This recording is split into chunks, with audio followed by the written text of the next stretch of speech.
DM. Okay, so you're in the presence of Mask, god of thieves. Thief. I want to seduce him for his favor. DM. He's a god. Thief. And? Hey, what's up everybody, I'm SkyDieRay and welcome to another DnDGreentext video. Without any further ado, enjoy. Let's start a that player thread. That guy who misreads his character's ability so he can one-shot the big bad evil guy. That guy who uses an obscure ruled exploit so that he can instantly reduce the dragon to 0 health with no saving throw. That guy who makes an entire character to satisfy his war fetish. That guy who decides to make a racist character in a zombie survival game where 2 black men are present as players. That guy who bashes a female villain's face against the ground repeatedly instead of just capturing her at sword point or killing her normally. That guy who rolls his dice and grabs them right after rolling. That guy who rolls for checks before the DM even asks for one and then says, okay, I got 45 on my find traps check.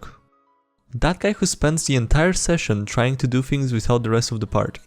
That guy who throws dice at the table just because he rolled 2 natural 2s in a row and declares his character useless. That guy who keeps leaving the table during important roleplay scenes because he forgot to do the dishes. That guy who asks for a mystery campaign, then when the mystery starts, decides his character has nothing to do with it and goes upstairs to play video games. That guy who gets salty because his character went off alone and got killed and uses it to guilt the DM into letting him play overpowered third-party classes. That guy who uses his magic to troll NPCs in the city and then bitches when the city guard arrests him. That guy who complains whenever he's attacked even though he just dealt 40 damage to the enemy with a massive, highly visible spell. That guy who gets mad when the enemy uses any kind of tactics. That guy who constantly rolls for insight or sense motive because he thinks everything is a lie, yet doesn't recognize the most blatant lies. That guy who wants to roll intelligence checks to solve the puzzle even after the GM created a special system to gain clues with int checks that slowly lead you to solve the puzzle. That guy who eats smelly Indian food at the table and slurps loudly. That guy who is on his phone for half the session and constantly interrupts the GM to show him Discord memes. That guy who asks the GM to create a list of NPCs in the Thieves Guild, then kills the entire Thieves Guild the next session. That guy who creates a character whose thing is to break the 4th wall.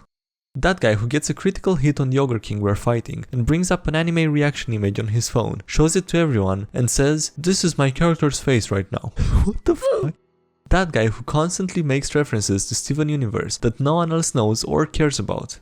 That guy who keeps trying to play Skyrim races and constantly rips off all of his character names from Skyrim. That guy who keeps coming up with shitty campaign ideas based on Vidya that no one wants to play.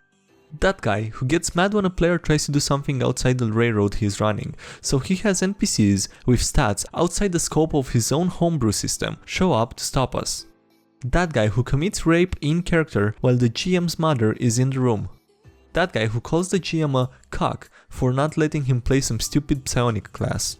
That guy who makes fun of the GM's custom miniature and later accidentally breaks it.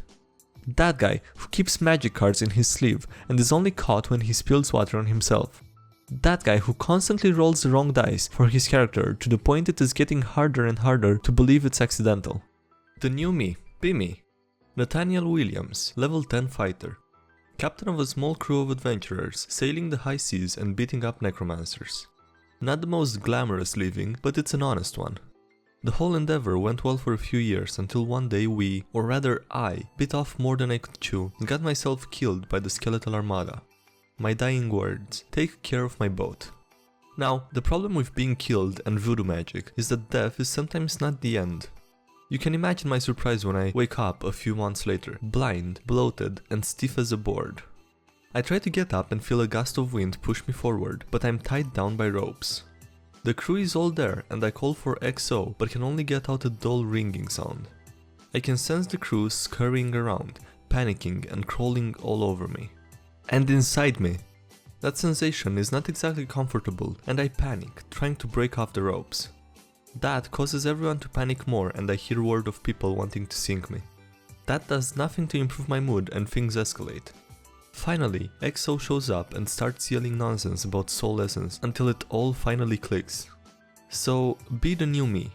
Nathaniel Diamond Tide Williams, level 13 boat. Play mutants and masterminds. Play as Cthulhu because why not? 250-foot tall elder squid god with mind control and flesh warping powers. Party is Kung Fu Monkey with dual pistols, a psychic chick, and a super assassin. We're in a town when meteors hit outside it. Me and Monkey jump into his banana mobile, I'm in human form, and rush into action. Meteors unleash alien robots, they start shooting at us. I take my true form, start stepping on them. Others fight more conventionally. I get bored, fly into space. Few turns later, I finally arrive. Most of the robots are dead, I don't know that. Burn a hero point, hurl the International Space Station at the town. No more robots. Or town. Assassin survived because he was intangible. Monkey barely makes his toughness check thanks to his monkey body armor. Climbs out of the crater like Master Chief. My face when my DM actually had to ask how much damage a space station does. Had a player rip the soul of a tortured forsaken orphan child out of an arcane mechanism that kept the villain's tower defenses functional. The soul was more or less memory wiped and had been used as a generator for a few centuries, but the PCs decided to give it a body and start raising it. Apparently, its soul had been all juiced up and could be used to power magic weaponry, and thus they had the walking weapon with the mind of a 10-year-old, starved for positive reinforcement. They liked using it as an artillery piece. It hurts to live. Shoot a knight down a 40-foot wall with a pushing arrow, with him failing his athletics check to hold on to the wall. He barely takes a scratch and climbs up. I'm done. Is there a subtle way to ask if someone you vaguely know is into 5th edition? It's a little strange to ask someone if they're into Dungeons and Dragons. It would be great if the community knew a code phrase like, I think you might know a friend of mine. Are you a friend of Tensor? It's a little strange to ask someone if they are into Dungeons and Dragons. No, it isn't. Are you a friend of Tensor? This is though.